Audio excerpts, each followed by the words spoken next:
Welcome to the Meltzone Podcast. This is episode 75. It's been a while.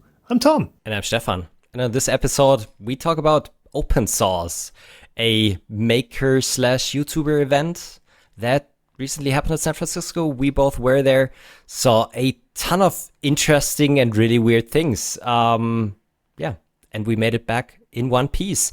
One of the things we also saw there was Micronics, an SLS 3D printer that tried to get the technology to a semi-professional market with like really lower prices.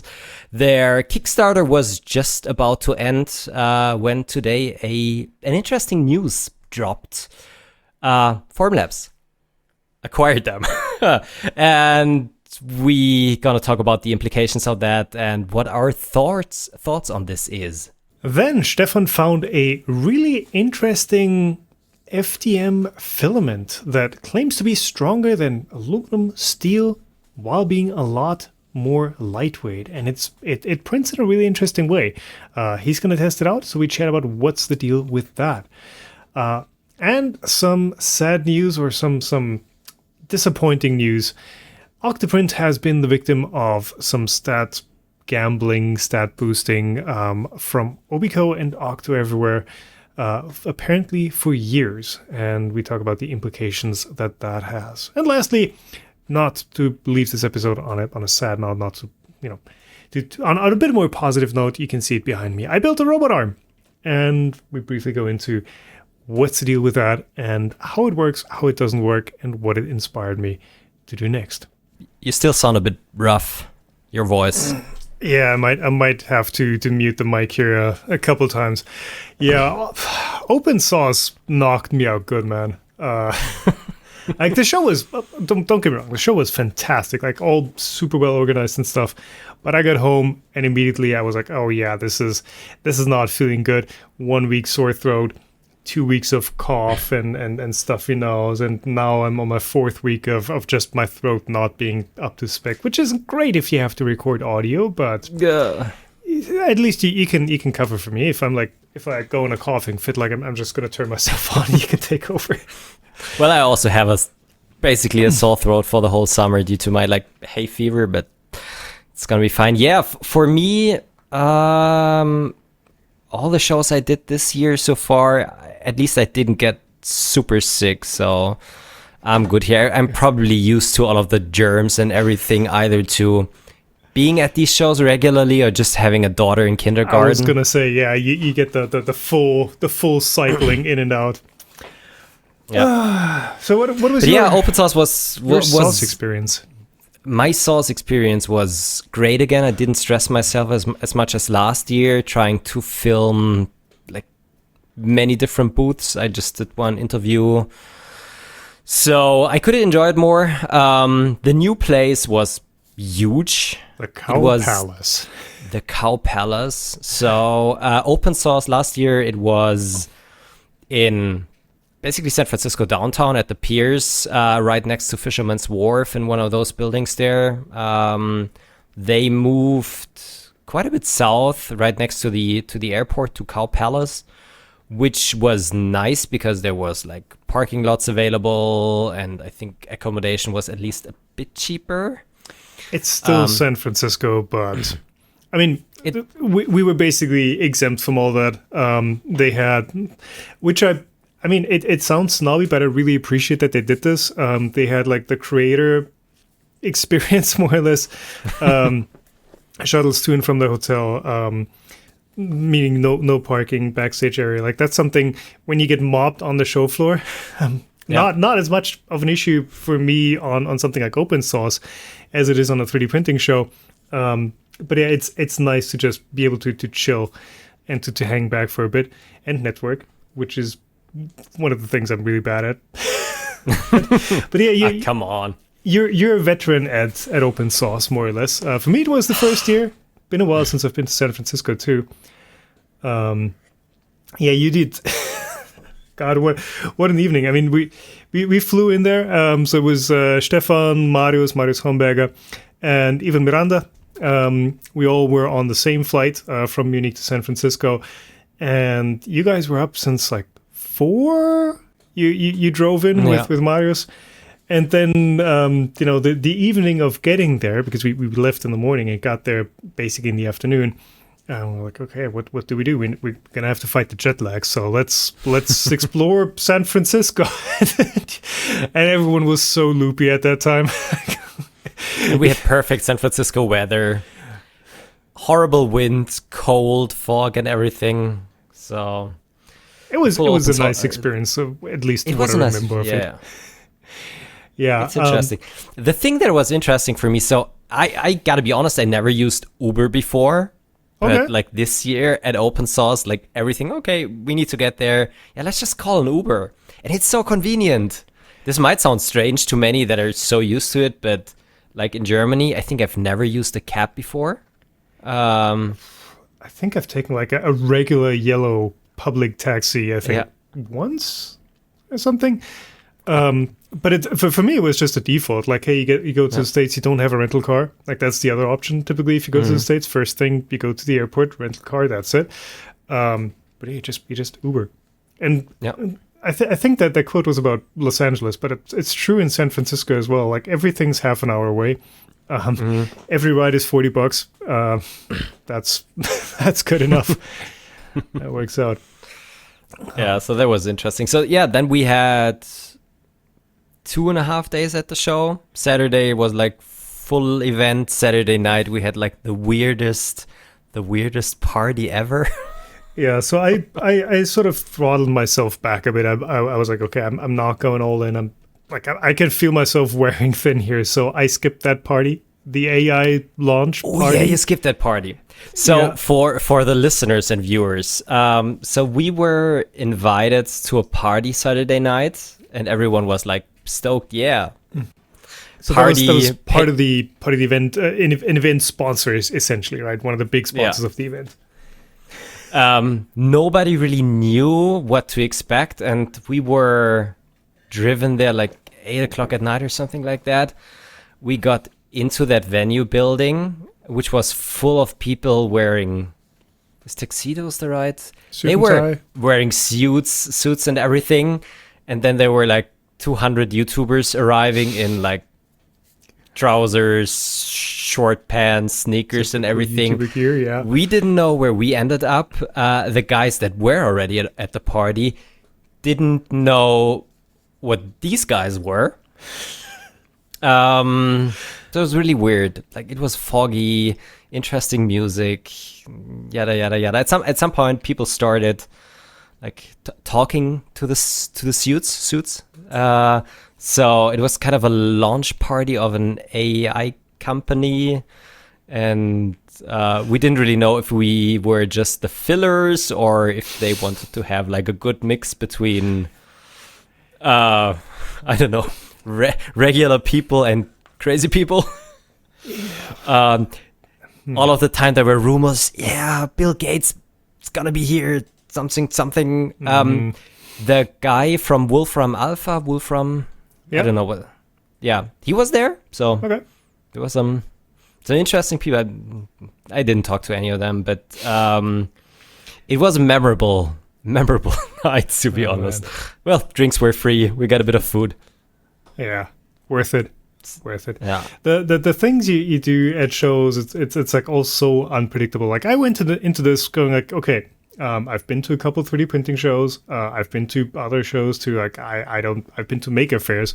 I didn't really know where to put the sauce. Whether it was like more of a DIY maker sort of thing, or because the Bay Area Maker Fair that I've been to, like, it had the halls with just maker projects, but it also had lots of like not corporate, but like businesses selling their stuff. Think like maybe Arduino, but a couple levels above that, where it's like, oh, we've got this home automation thing that's like our closed source platform, and you can buy it. It's like, yeah, it's sort of DIY, but it's like, yeah. But OpenSauce was none of that. OpenSauce was just literally just people bringing their projects and having a good time, at least from what I've seen. Well, there were some companies there. We had an ARM booth. There was a huge Crunch Labs booth. Prusa was there, Formlabs was there, and a couple of other like smaller companies sponsoring the event. But they kind of like totally melted into the rest of the scene, which was kind of a pity. If you I think were sponsor of the event, because they were just next to the other normal booths and didn't, well, besides Crunch Labs, didn't get like a separate space. Crunch Labs had like the best space because the event was like the big cow palace with it's sort of like a circle going around it. They had half of it. So in the very center was the main stage. And then basically you walked around it, and one end of the building had this huge hall where it was just rows of booths. And then there was another area out back that was basically the plus one. It's the same size again. And as you walk back there, you had to pass by Crunch Labs. Like they were in the very center of the event where everyone was passing by all the time. So they got it made out for them,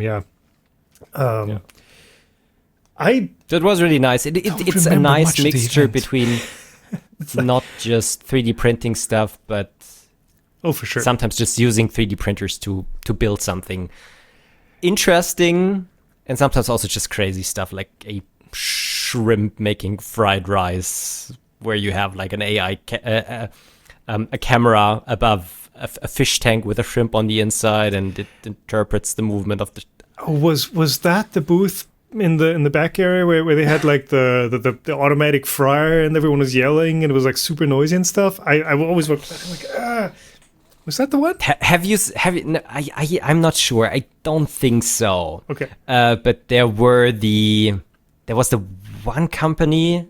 They were also sponsored. They had the fried chicken machines. Right, in that weird jungle themed. Yeah, exactly. Okay, no. Press area. What's press area? I don't know. Was that a press area? Yeah. I thought that was like lunch break room.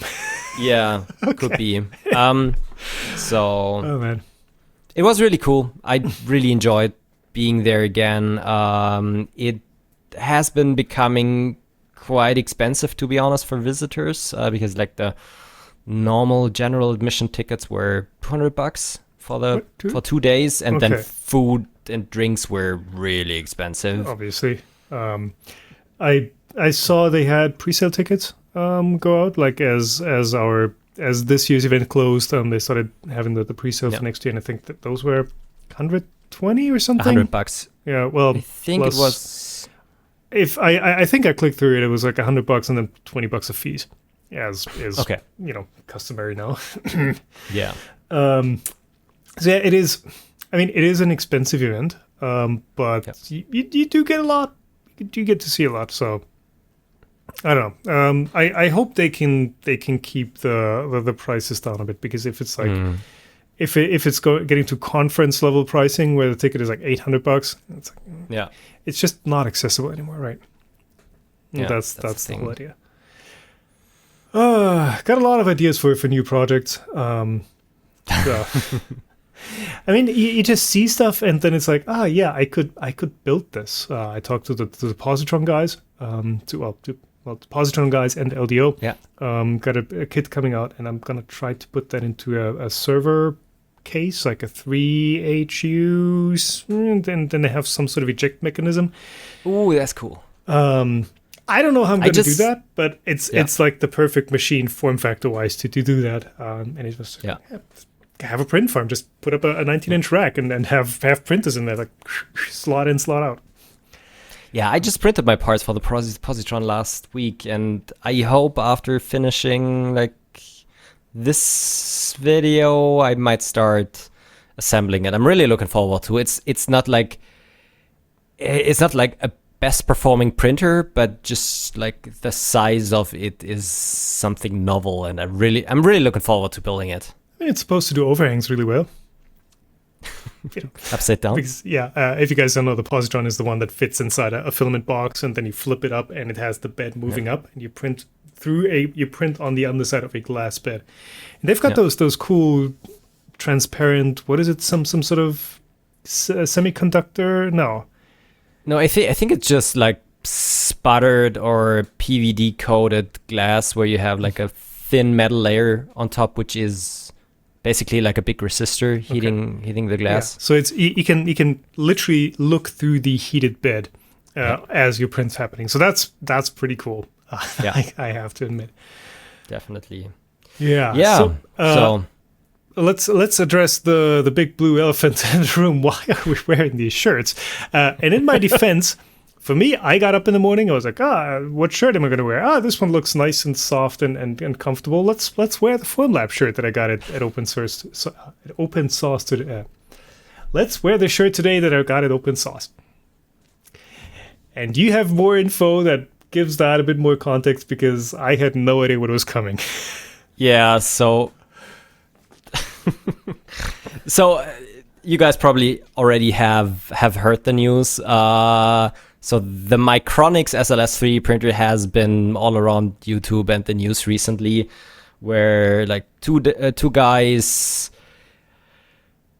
kickstarted or tried to kickstart an inexpensive SLS 3D printer, desktop SLS 3D printer, coming in at a price of only $3,000 to $4,000, depending on when you bought it. I think the early bird ones were even like $2,999. Or is it could be $2,600. Yeah. I think then $2,900 and retail price should have been around $3,000 or $3,500, $4,000. Why are you saying should have been? Oh yes. I don't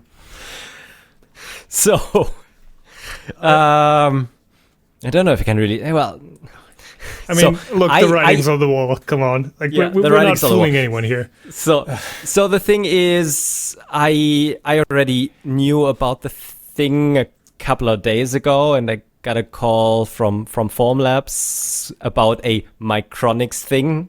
So I asked them, okay, so there are basically two options: either Micronics is infringing on a patent and you guys are killing them, or you guys are acquiring Micronics. And then killing them. Which is, okay, so the Micronics machine, I think it raised like $1.5 million on Kickstarter or something. Yeah. Which honestly is not a lot of money to get a product out, especially when you have to like fulfill pre-orders. That doesn't sound like and they also had some kinks to work out. The machine, like they were at OpenSauce, they had some prints there. The prints looked really good, but I think you mentioned that in your interview video as well, where it's like, it's a different thing to get 5 prototypes printing versus actually delivering a machine to customers and then having them have a good experience with it. And I saw that disconnect too with what people were experiencing and just the gremlins, getting the gremlins out.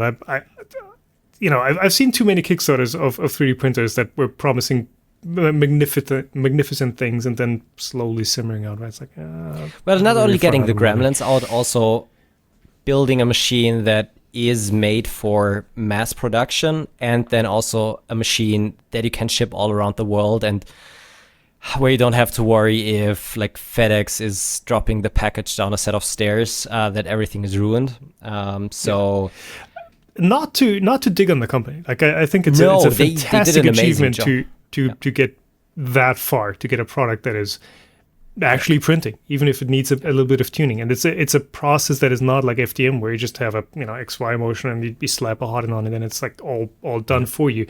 This is something that they put a lot of effort into and literally developed to get working in that package.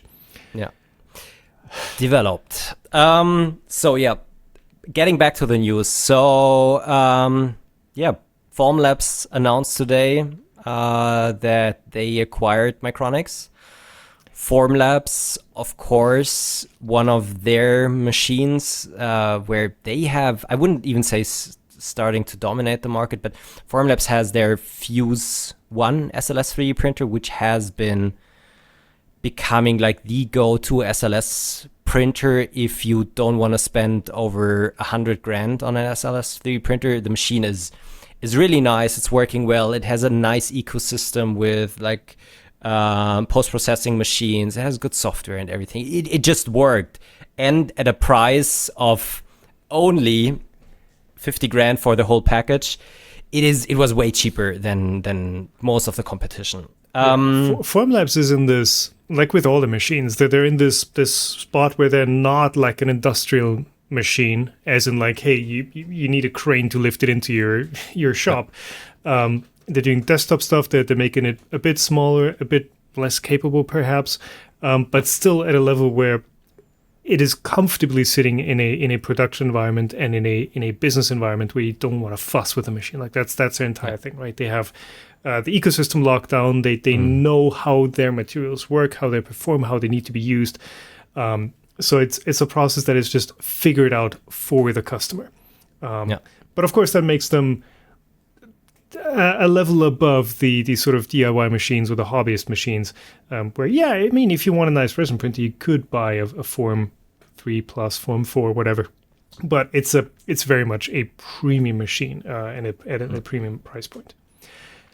So, and with the Micronics machine now costing only like 10%, 15% of what a fuse costs, they were, of course, competition for Formlabs.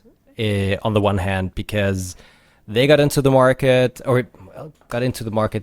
had their Kickstarter being successful in a way, raising like $1.5 million, getting a ton of attention, especially from people saying, okay, I want SLS print at my home and I don't want to spend 50 grand for like a fuse ecosystem.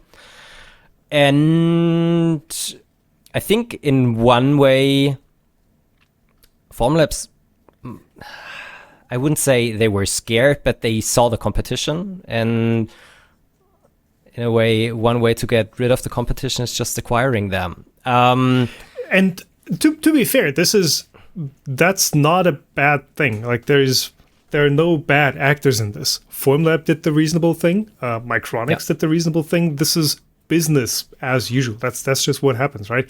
You have a startup, you develop a product, you get interest, and you get bought out.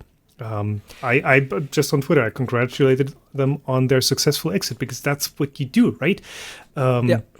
So on the Micronics website, there is an FAQ. So the Kickstarter is canceled. Basically, everyone is getting their money back who pledged to that Kickstarter for the Micronics machine.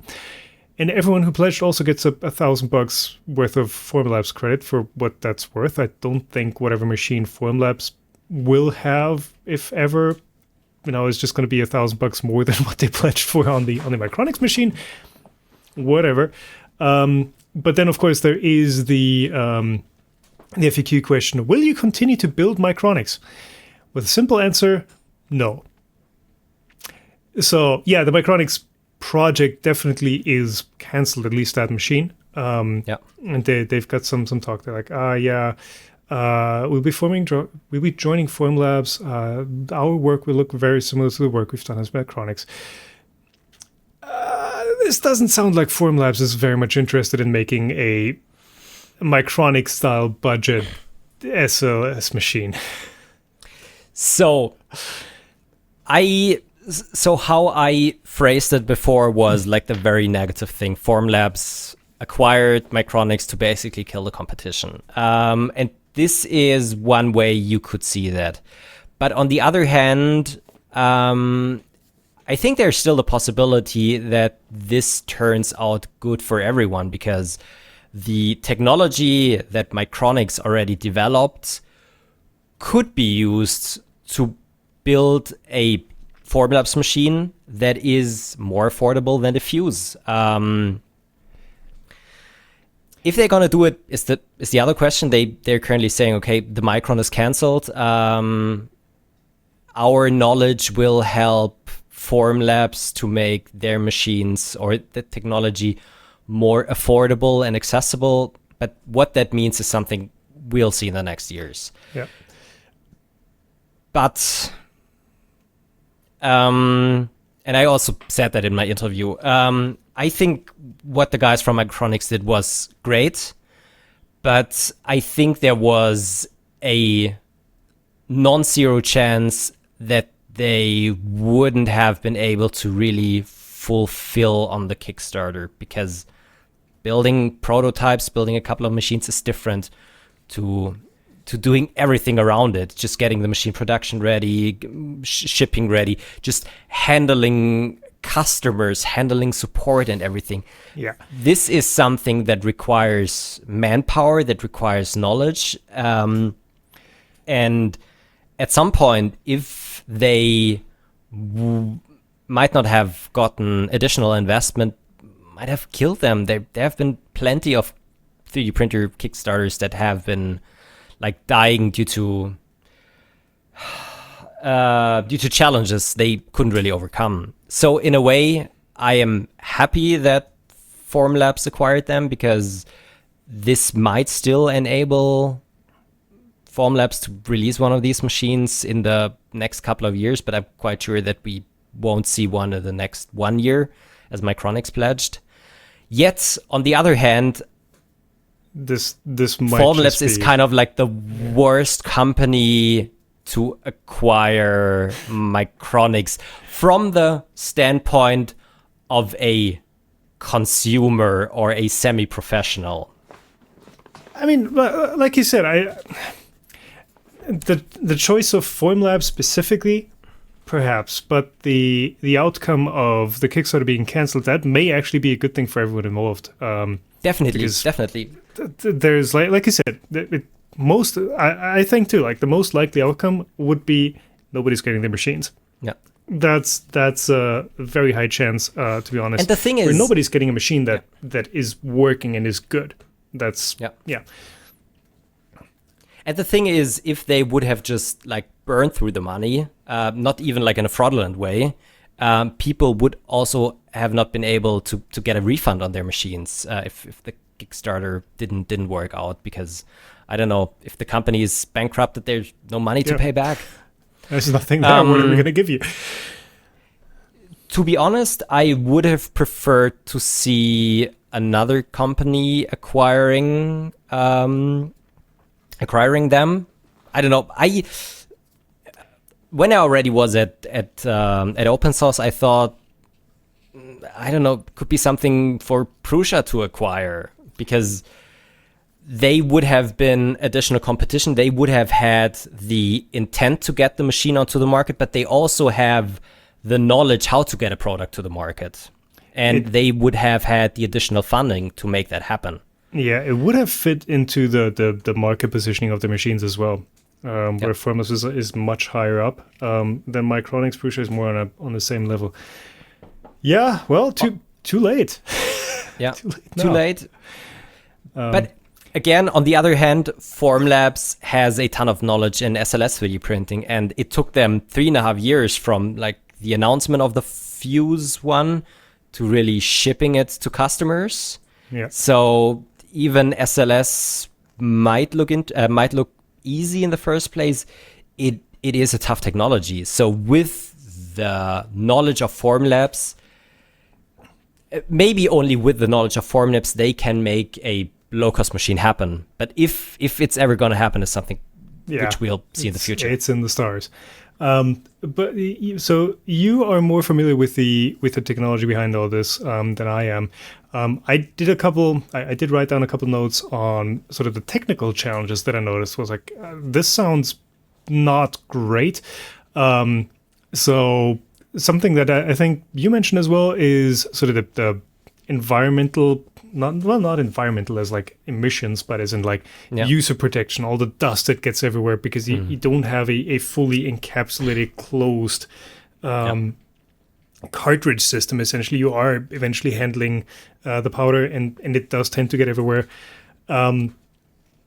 That's probably something that is solvable, right? If you do, I noticed like negative pressure systems, you just make sure that dust always gets sucked into wherever it's being stored.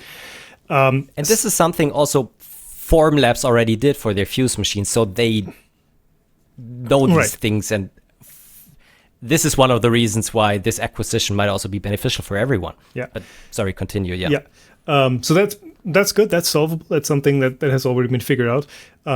It's always it's always those things that sort of fall off the long end where it's like, oh yeah, user safety.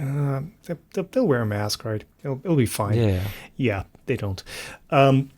What I noted was like 30% powder refresh. So they're recommending after every print that you do, all the powder that has been in the build envelope, what's it called? Build chamber. Yeah.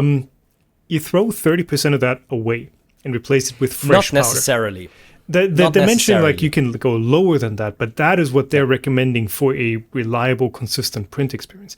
And to me, that sounds crazy. That sounds like a whole lot of material because what sort of a fill density do you have? 20%? Yeah. Even if you like stack parts as closely as you can? Yeah. Which means this is the thing. You're throwing more material away than you're getting in parts out. And this stuff isn't cheap. Okay. No, it's not that cheap. It's like $100 a kilo. If you manage to fill your build volume with 30% of material, you basically only need to add the powder that has been used up due to the already printed build job. Right, because so this is one of the reasons why it's very important if you are using an SLS printer to pack the build volume as much as possible, because like any space that is just powder, this will powder that deteriorates and might not be usable after that anymore. And this is one of the downsides of SLS 3D printing. But is this a specific downside to the way that they're doing this with the preheating, or is this just something? This is just how SLS works in general. Right. Well, there is a difference between metal SLS, where you're really close to the melting point, and sort of polymer SLS, right? So you don't have metal SLS. SLM. SLM. So in metal SLM, you don't have this basically really high preheating of all of the powder. You basically just melt the powder at the location where you want to have your part. There will still be like slight uptake of oxygen and things like that in the material that is in the build chamber, but you can almost like infinitely reuse the powder. With SLS 3D printing, since you always preheat that powder, it will always degrade over time. I think I know from like EOS machines, initially they had like a 50% refresh rate, which is like crazy. Could be wrong here, but it has been really high. The latest Formlabs fuse machine, and I think especially if you're using an inert gas for the chamber, they are kind of claiming that the refresh rate is really, really low, only in the range of like 10% or something like that. So with the way you are doing your process, and maybe if you're using shielding gas and things like that, you can reduce the amount of deterioration of the powder, but it still will be like heated almost right to the melting point for like hours and hours and hours, and polymers will just are not happy about that usually. Right. So I did get that backwards, where metal cold, polymer gets preheated. Yeah. All right. There is one metal process, so electron beam melting, EBM, where you don't melt your powder with a laser, but you use an electron beam. These processes usually also pre-sinter the whole powder bed, and also are creating kind of a powder cake in the machine. Okay. So you actually have to chip out your part then, in the end. Yeah. Not really chip out, you also kind of blast it with metal powder after the process, but it will still like kind of fuse together and agglomerate, and you probably sieve out a bunch of that powder after the process, because you have all of these agglomerates, and but you can also just break it apart again and reuse it. But this also has the benefit that you don't need support structure anymore, and this is the great thing about SLS 3D printing. This powder cake that you're creating basically is support structure at every point of the part. So you are able to print parts that are not able to be printed on an SLA 3D printer and on an FDM 3D printer, because everything is in that powder Right. cake. So it is locked into place from all directions. I know from SLM, you do need support structures. You are basically printing sort of like SLA, like resin printing, more or less in the way the parts look, because they need to be stuck down to the build base. And then as soon as you have anything free floating, it just warps up. It's crazy like that. And this is one of the reasons why, in my opinion, SLS 3D printing is the best polymer process, if you look at it from an engineer's perspective. You don't need to really worry about like design constraints. You don't need to worry about orientation of your parts. You don't need to worry about strength of your part in different printing fully orientations. Isotropic strength, right? Kind of fully isotropic strength, and this is the great thing about SLS 3D printing. But it is currently like not really that affordable, and also like working with the powder and everything can be quite messy. But on the other hand, look at resin 3D printing. Also, resin 3D printing is unhealthy and messy. Yeah. So one also needs to point that out. You don't have like the microplastic contamination, but then you have like the monomer contamination when people are using like water washable resins and just tossing them down the drain. Yeah, but we've talked about that, I think, plenty. That's all right. In the meantime, I've looked up the recommended refresh rates for the Formlabs machine. And they're basically saying, so they've got a couple different ranges where it's like, okay, above this, you're going to get consistent results, and below this, it's sort of situational.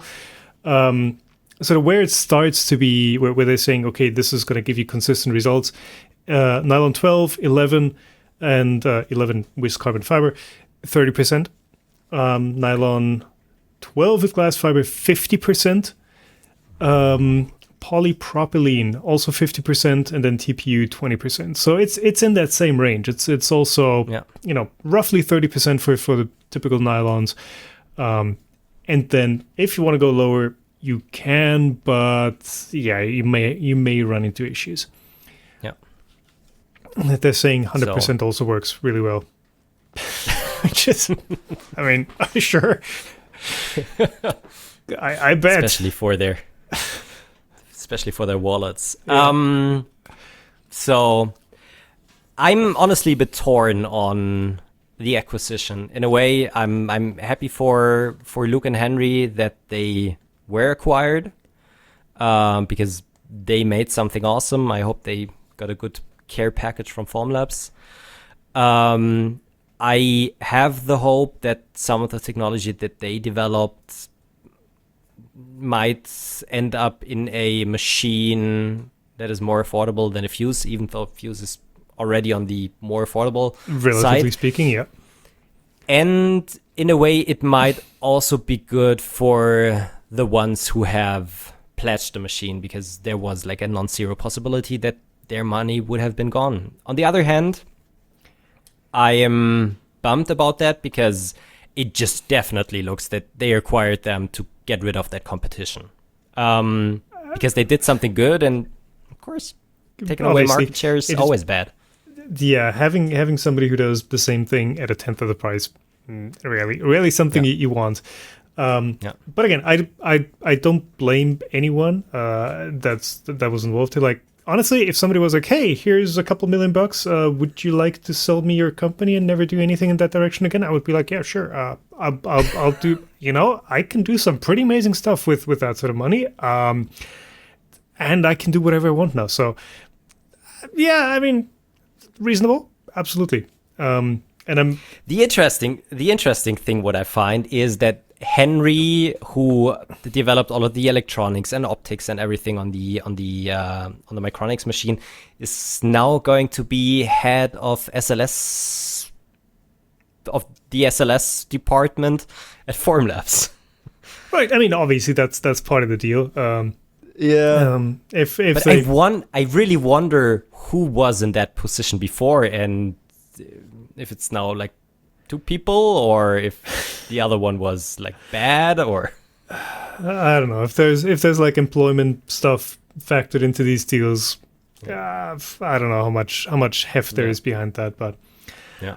Like I said, I think the guys who developed the Micronics or the Micron, they're pretty well off either way. I think they have it set for them. So congratulations on the successful exit. Definitely. You've also put something in here that's like very interesting, but kind of opaque in what it actually is. So new topic here. You put in Z polymers. The polymer, yes, the polymers. Z polymers. So Z polymers and the so-called Tullomer trademark. This has been popping up last week when. Hold on. So what's with that name? So polymer, yes, but is that what's the thing called in like cell division that pulls like the DNA strands apart? What is that? Is that like I'm gonna Google that real quick. You go on. Yeah. So sorry. You don't sound so good after the sauce as well. Yeah. Hay fever. Yeah. Z polymers and Tullomer basically came out of nowhere, and they popped up in my Twitter or X timeline when TCT in Los Angeles was happening 2 weeks ago or something like that, with an FDM material claiming to have better properties than PEEK, better properties than aluminum, better properties than even some steels, and being able to be printed on like a Bamboo Lab machine. Yeah, so they've got their samples literally from an X1 or an X1 carbon. Yeah. And I said that's bullshit. I can't really imagine how that's possible, because like the material properties that they're claiming is 10 times the strength of PLA, 500 megapascals. That's stronger than a aircraft aerospace grade aluminum. That term, yeah. Yeah. A tensile modulus of 30 gigapascals, which is like 10 times as stiff as most other polymers on the market, 5 times as stiff as like carbon fiber reinforced materials and things like that. And I couldn't really believe it. Some of the guys who were at TCT had the chance to talk to them and get a bit of an understanding what they're doing and how the process works and what's really behind the technology. So I just today received a sample of the material because I called them out and said, okay, I would really like to test it because I can't believe what you guys are doing. So I got a bit of insight from one of the guys that was at TCT, and what they are basically doing with that polymer is they are printing it at a very thin layer height at a very high speed, at like nozzle temperatures starting at 300 degrees Celsius, better 320, 330, 350, and basically creating a continuous fiber during that printing process. And that fiber, which is just usually the strand of filament that's laid on your part, is also kind of adhering to the already existing fibers that are on the print bed. So basically you're creating, you orienting the polymer chains themselves, I assume, in that case. You're kind of really dragging these polymer chains and creating very strong fibers. Right. So they have, I think, a very printing orientation depending strength. So they will be really strong in that direction where you print it, and probably won't be as strong perpendicular to that. And perpendicular to that is also like on the XY plane, but I think specifically in the Z direction of your part. Yeah. So what they showed at TCT was like a a small ring where they added two like handles on each side, and they had like 4 people pulling that thing apart, basically almost not be able to tear it apart. But this is kind of an ideal situation that you can imagine, because you basically just print like loop and loop and loop and loop and loop. And everything is oriented perfectly, not even within the layer where you have like strands going in different directions. So it's really interesting. It is really interesting. There are kind of competitive technologies to that. We have the Markforged machines that do continuous fiber integration in your prints, so they have a second they have a second print head that can lay down like a carbon fiber or a glass fiber or Kevlar, glass fiber, aramide fiber, and thing like that. But it's in a way working differently. You can't really compare that because it is a literal duraplastic, Tullomer, that gets inserted into your part. What you're describing with the plastic, with the fancy polymer, is the material itself gets oriented. And if when we chatted about this beforehand, I was like, okay, that reminds me of sort of the nylon being pulled out of the beaker. Probably very similar thing, where that nylon is also that strand of fibers where everything is just oriented perfectly. What also came to mind was like ultra high molecular weight PE, which is a PE that has like super long polymer chains. Yeah. But I briefly looked up the tensile strength of that, and that's nowhere near what they're promising here. So that's in the same sort of ballpark as irregular polymers. It is very good, but it's still an order of magnitude below that. So I don't know. It sounds too good to be true, to be honest. It sounds way good to be true. And so the proof is gonna be in the eating of the pudding. I'll be trying it out, and I suspect that they will have this strength if you print parts that are like specifically oriented only on the XY plane. But I do have the expectation that these properties are like in no way reachable in the Z direction. So even though this material might look really amazing, there are, I think, specific downsides in the design of the parts where you can really use it and where it's beneficial. As is with the Markforged process as well. Like you also need to design those parts so that the fibers have a clear path to go into the part, and so that your stresses in the part also go through the fibers. What would be really interesting for me is sort of like how, because you mentioned that the ring that was printed as basically one continuous loop going round and round. That must have like really high elasticity, sort of deforming that loop. Because again, all the fibers run sort of perpendicular to the way that you're applying forces there. So, and also if you build it up in the Z direction, is that going to be like really floppy and stretchy and just really strong and rigid along the layers? So they describe the failed parts looking like a piece of wood that's breaking, and that I think also perfectly describes the way how this material is set up. It is set up out of fibers that have a specific orientation. Yeah, and just to be clear again, this is not a carbon fiber, glass fiber, whatever fiber filled base polymer. Nope. This is the base polymer itself that is stretching out. Now I'm sort of wondering what would happen if you take, a regular nylon or a PLA and print it in the same way. Is that going to give you better strength as well? Because I'm pretty sure you can do the same thing. Maybe not to the extent as your polymer chains are a bit shorter, but is perhaps that there could be a benefit with just regular printing as well. Maybe. I mean, you have the print set up anyway, so maybe look into that.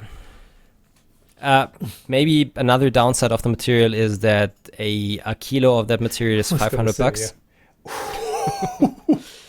I mean, But sure. So they're comparing it to like, hey, we're stronger than Peak and all those high tech polymers, which are in the same ballpark of pricing.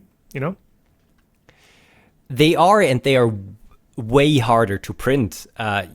You are supposedly able to print this material on your like $600-700 Bamboo printer, on the $500 GD Q1 Pro, whatever. And this kind of opens the possibilities for some really interesting applications. And $500 per kilo might sound expensive, but if you could really replace like machined aluminum parts, $500 per kilo is nothing. Yeah. So and at a density which is very low. Yeah. So you have like the strength per weight ratio is like way above what you have because for aluminum. They're giving the figure of like 6 times as strong as steel. Yeah, and that's not even per weight. That is per volume, right? Yeah. So that's standard tensile strength. I did look up the strength of your regular aircraft grade 70-75. Underneath that has a tensile strength of max 280 megapascals.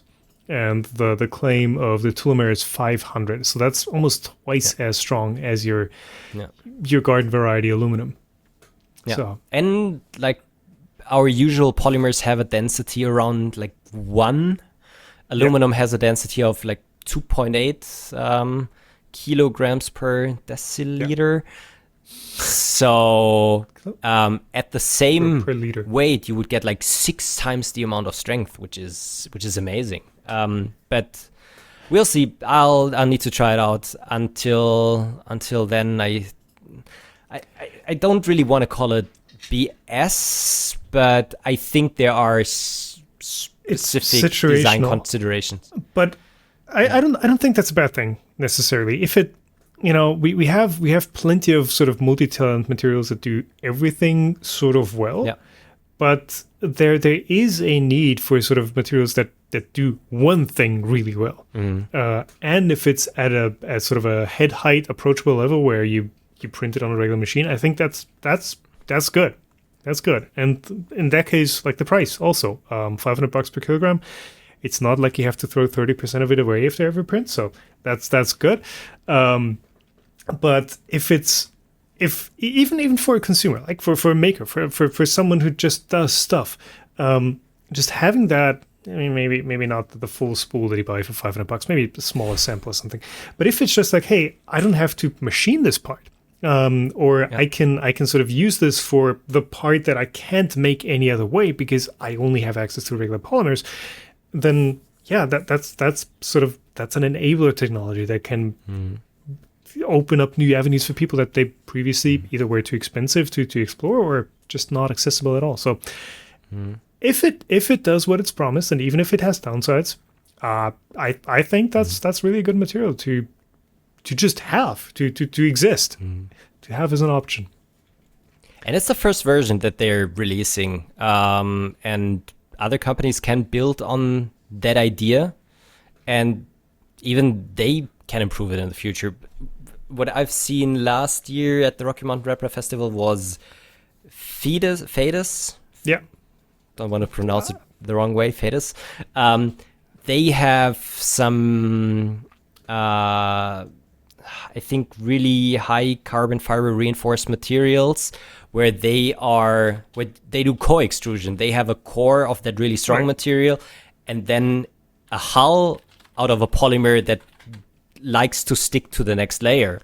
So by maybe co-extruding that Tullomer with something that bonds really well to the Tullomer and to itself, you could, for example, get a bit around of the downsides of maybe weak layer adhesion and things like that. I don't know. I haven't tried it yet. It's just like rumors I heard in the background. Yeah, will be very interesting. Like I said, even if it has downsides, I think it's still... Yeah, it's just good to have options, as always. Yeah, good to have more options versus fewer. So speaking of options, there've been a few options for how to get your company like really unpopular really quickly.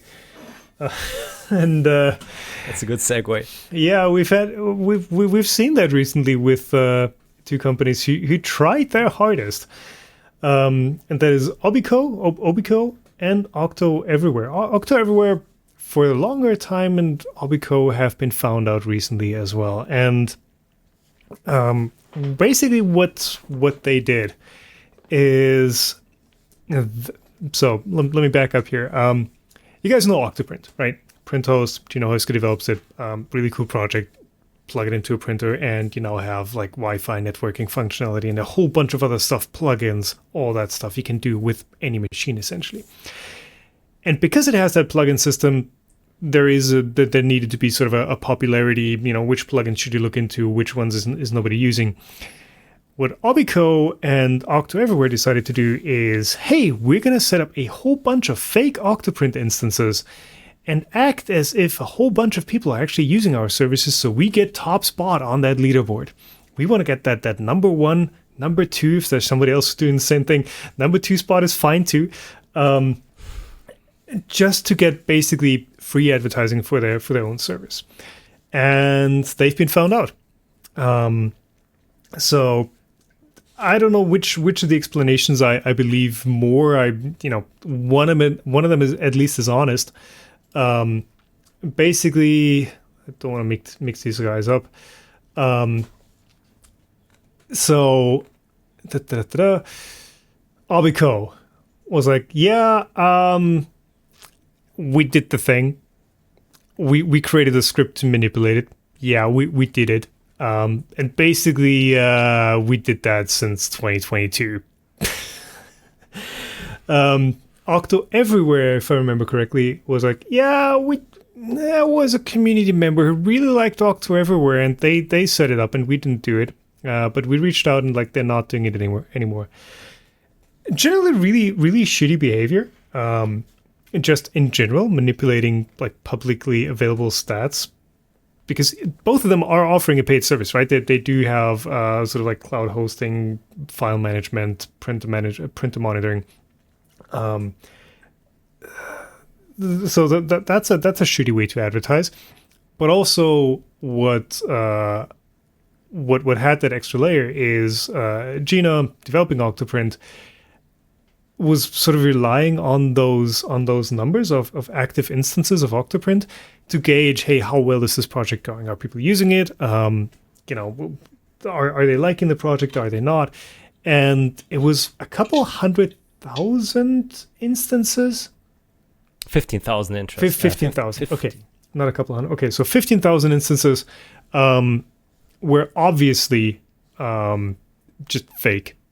So project growth, when you're working on a project and it's like, oh yeah, cool, it's growing, and all of a sudden you realize, hey, no, it's not been growing, it's been stagnating. It's everything that I thought was going well was just faked. That, not good, not good at all. Yeah. Let me correct this: 38,000 fake instances. Okay, so that's combined between the two services. Okay. Yeah, there's a big 15,000, but that I think is just Obico. Yeah. So why? I mean, yeah, I see why, but why are people assholes? In the beginning, it sounds really easy. Yes, let's just set up some virtual machines and just sending basically the, hey, I'm on new Octoprint instance using that service to Gina's anonymous tracking system. But yeah, in the end, you kind of need to think about the consequences. But it's bad. It's really bad. I'm torn if I should trust the statement of Octo Everywhere, who said, yeah, it was like a Discord fan of my system that tried to push it. But now it's gone. Stuff. It I met the guy at Remurf. Like, he was really nice.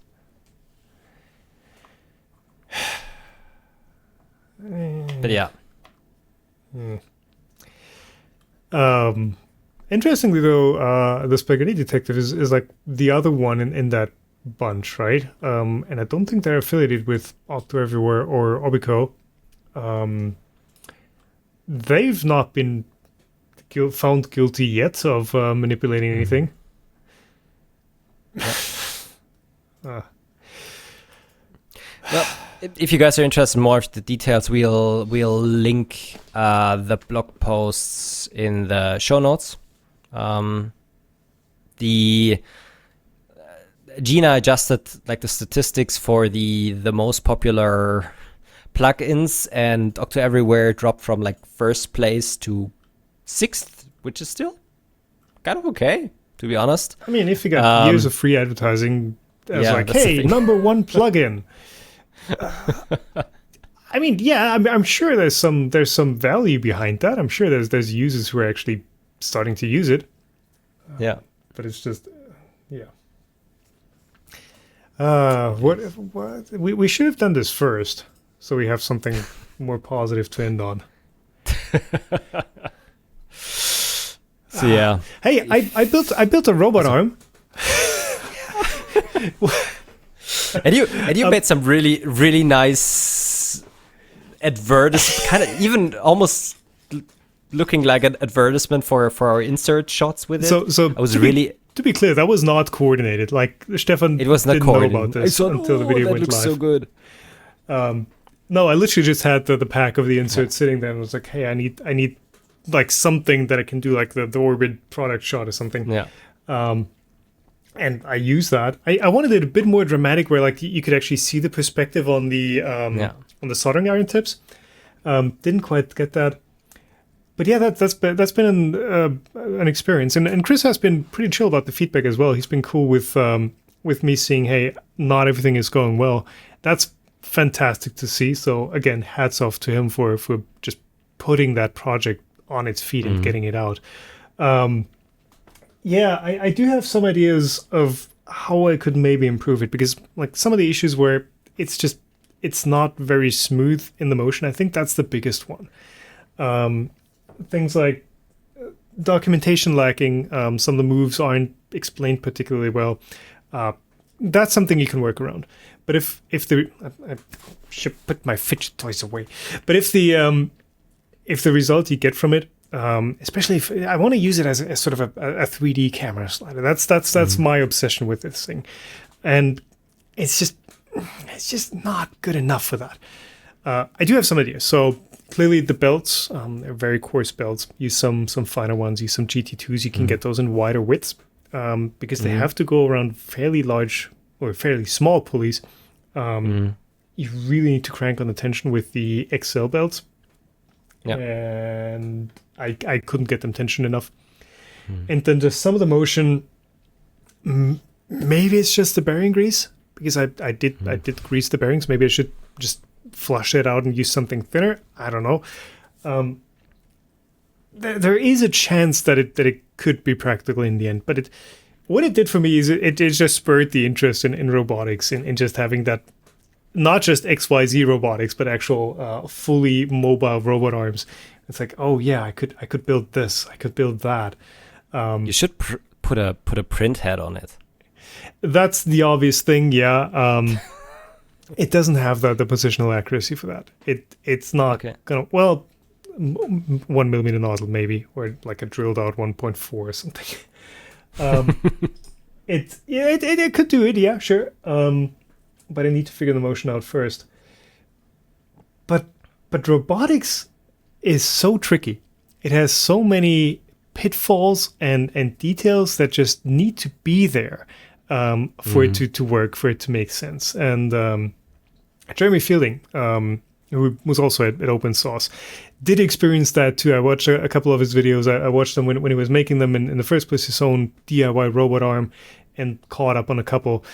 He was struggling with many of the same things, where it's like, you can do the mechanics Like the mechanics is not. I mean, you just engineer those, you do those, and then they work for the most part. But it's all the software, all the control, all the interfacing behind it that is sort of non-trivial. And if I remember correctly, he tried to do a DIY solution for his own DIY robot arm at the beginning as well, but then eventually moved on to just finding a ready-made solution for that. And that's something that I'm noticing with the AR4 arm as well, where it's like, yeah, the hardware, okay, whatever, but just the effort in the software, where it's like the homing procedures, moves, inverse kinematics in there, homing offsets, tool offsets, all in a nice, and then of course programs, G-code like programs where you have instructions. And the interfacing, it does do COM port interfaces in, out, reacting to digital inputs, programming all of that in is such a huge effort. Where I'm like, yeah, this, like I feel like I could do the mechanics. I could put some motors on some joints. Like I could manage that, but then getting it to move, like I'm past my pay grade.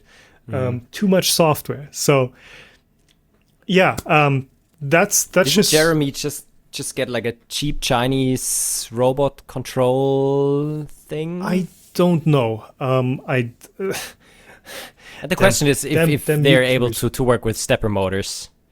Well, yeah, that's.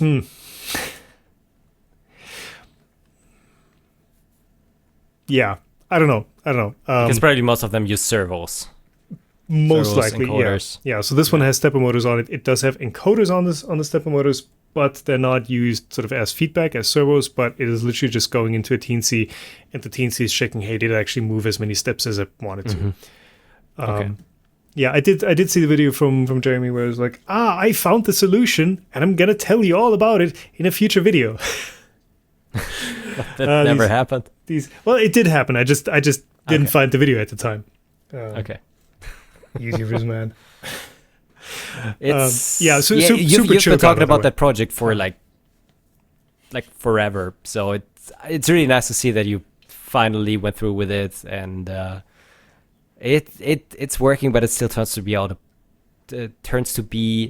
to be a project. It's very much the same challenges as 3D printers first had, right? When we had you can build a Mendel or what was the first one? The Darwin. You can build it. Here's the plan. Build the kinematics, put a hot end on it. Do that on your own drill press. But then, hey, slicers. We've got this thing called software RepRap host, and it sort of slices, and and then we've got Skyforge. That was a big step up, and it was horrible. And it's sort of the same thing with robotics, but there's not as immediate of a value in having a robot arm accessible, which is why I think 3D printing took off much more than robotics, which aren't complexity-wise aren't any different than 3D printing. So, yeah, with a robot arm, you always have to do something with it. A 3D printer by itself is a tool that you can use to make stuff. A robot arm is just, you don't. As I said, put a print head on it. Yeah, but then it's just a 3D printer. That's you could do 6-axis, but again, where's the software for that? Yeah, it's a cool thing to explore. I've thought about. The DXL is behind me. It's got some prints on it. I've thought about putting that in front of it and sort of reaching in to do the prints. But then it's like, okay, video viewers are in a bit of advantage here. But I've got the XL behind me, just on a kitchen counter. Where do you mount the arm? It would need to be like here, like in front of it, where it can reach in. But there's nothing there to mount it to. So that's a challenge in itself. It's just it's a lot of extra hoops to jump through to get value out of a robotics platform, and it's a learning process. It is very interesting, even if it's an arm that's maybe not as universally practical to start with, but it just gets those endurance firing in a whole different way. It's fun.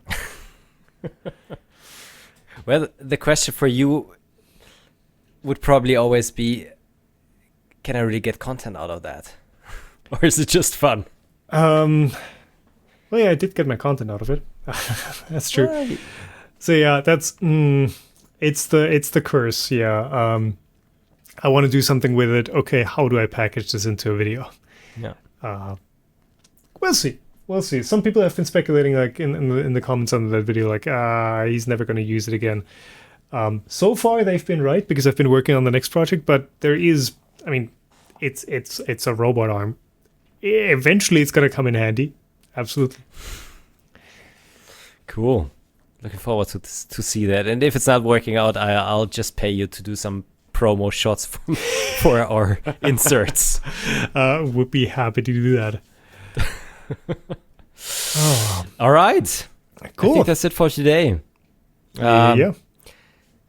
Thanks for your time. Great that it finally happened again. Yeah. Well, thank you for Maybe yours, we're Stefan. able to. Thank you for everyone who's listening for taking the time to listen to a ramblage, to a rambling. Yeah, we're not going to promise to do the next episode early because we do every time and it just doesn't happen. Eventually, Yeah. there will be a time when we do episodes consistently. But yeah, Yeah. we do these whenever. Yeah. For the time being. So that's good. If you want to support us, you can do so through the links in the video description, Patreon, or just check out the YouTube channels. Watch our stuff, share it. That helps. That actually helps more than if we coerce you into doing the Patreon thing. Watch our stuff, share it, enjoy what we put out. If you don't enjoy it, let us know how we can improve. That's always valid as well. So yeah, thanks everyone for listening, watching. Yeah, Stefan, I'm gonna let you sign off. Bye bye. Bye bye.